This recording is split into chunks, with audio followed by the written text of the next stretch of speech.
कैसे हो?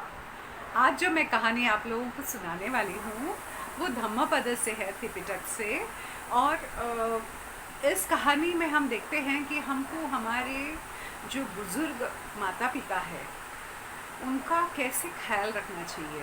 अगर हमने ख्याल नहीं रखा तो उसके लिए क्या उपाय दिया बुद्ध ने, और वो आजकल के भी लोगों के लिए उतना ही लागू है जितना कि 2500 साल पहले। तो सावती में एक बूढ़े से गृहस्थ थे, उन्होंने काफ़ी पैसे कमाए थे, 8 लाख रुपए थे उनके पास। तो उन्होंने सोचा भी ये पैसे मेरे लिए क्या इसका उपयोग है, तो मेरे चारों बेटों को मैं थोड़े थोड़े पैसे दे देता हूँ। तो उन्होंने 1-1 लाख रुपए हर बेटे को दे दिया। उनके पास 4 लाख रखे उन्होंने, और फिर उनकी बीवी चल बसी, स्वर्गवास हो गई। तब उस वक्त सारे बेटे आए और उनको समझाया कि आपके पास पैसे रख कर के आप क्या करोगे। तो फिर उन्होंने सोचा ये धनराशि मैं बांट देता हूँ मेरे चारों बेटों पे, सबको दे दिए। अभी उनके पास कोई धन नहीं था। तो सारे बेटों ने ये बोला कि आप हमारे घर पे रह जाइए, आप 1-1 2-2 महीने हर एक बेटे के पास रहिएगा। तो इसी हिसाब से वो पहले बेटे के पास गए, सबसे बड़े वाले, और वहाँ पे कुछ दिन रहे। लेकिन उनकी बीवी ने उनको ताना देना चालू किया कि आप कुछ पैसे दे रहे हो, आप यहाँ पे रहने के लिए कुछ 1000 रुपये दे दो, फिर तो हम आपका ख्याल रखेंगे। तो ये सुनकर बूढ़े ब्राह्मण को बिल्कुल पसंद नहीं आया, क्योंकि वो बहुत स्वावलंबी थे। तो उन्होंने सोचा बस यहाँ पे मैं नहीं रहूँगा। फिर वो दूसरे बेटे के पास गए, वहाँ पे भी 1 महीने के बाद उनकी बीवी भी ऐसे ही बोलने लग गई। तब वहाँ पे भी निकल गए और तीसरे बेटे के पास गए। तीसरे बेटे के यहाँ पर भी उनकी बीवी ने बहुत परेशान करना चालू किया। तो चौथे बेटे के पास गए, चौथा बेटा के यहाँ पे भी वही था। तो उन्होंने अपनी काठी लिया, अपने कपड़े लिए और फिर बुद्ध के पास चले गए और बुद्ध को पूरी कहानी रो रो कर सुनाया। तो बुद्ध ने कहा आप बिल्कुल फ़िक्र नहीं करिए, जो लोग हैं ना आपके जो सावती के हैं वो यहाँ पे आते हैं, तब बहुत लोग रहेंगे ना, तो आपने ये वाक़या उनको ज़रूर सुनाना।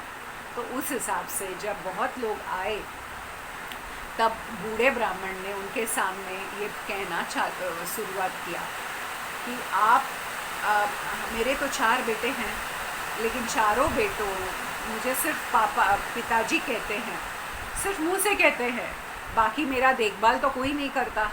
मेरे सारे बेटों के बीवियों ने मुझे बोल बोल कर घर से भगा दिया। अभी मुझे सिर्फ भिक्षा मांगने का ही रह गया है। मैंने सारे पैसे सबको लुटा दिए, मेरी जो काठी है वो ही मेरा सहारा हो गया है।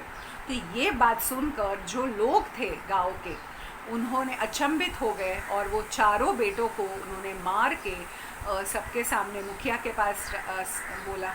तब चारों बेटों ने ये तय कर लिया कि ये गलत है, हमको हमारे पिताजी का ख्याल रखना चाहिए।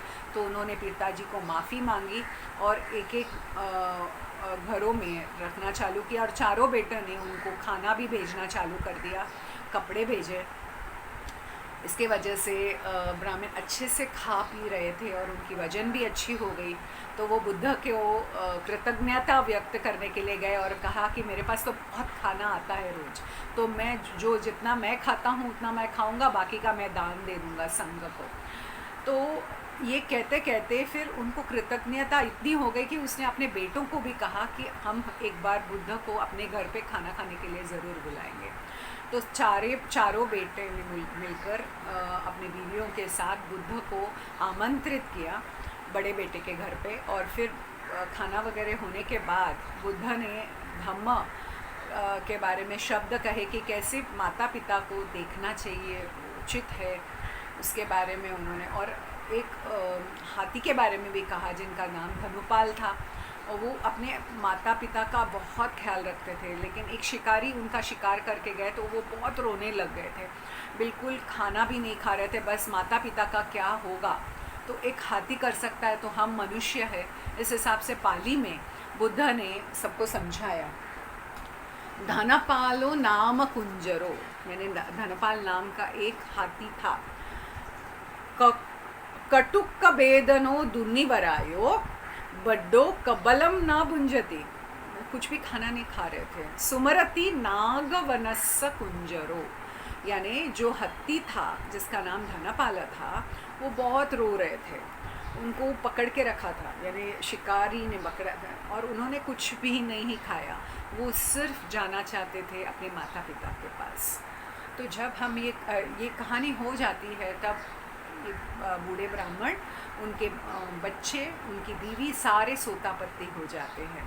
हम ये कहानी सुनते हैं और पाली में जो बुद्ध ने कहा हुआ वाक्य सुनते हैं, तो हम समझ सकते हैं कि हमने हमारे जो माता पिता है, उनको देखने से हमको बहुत लाभ मिलता है। आप सबका मंगल हो, सबका कल्याण हो।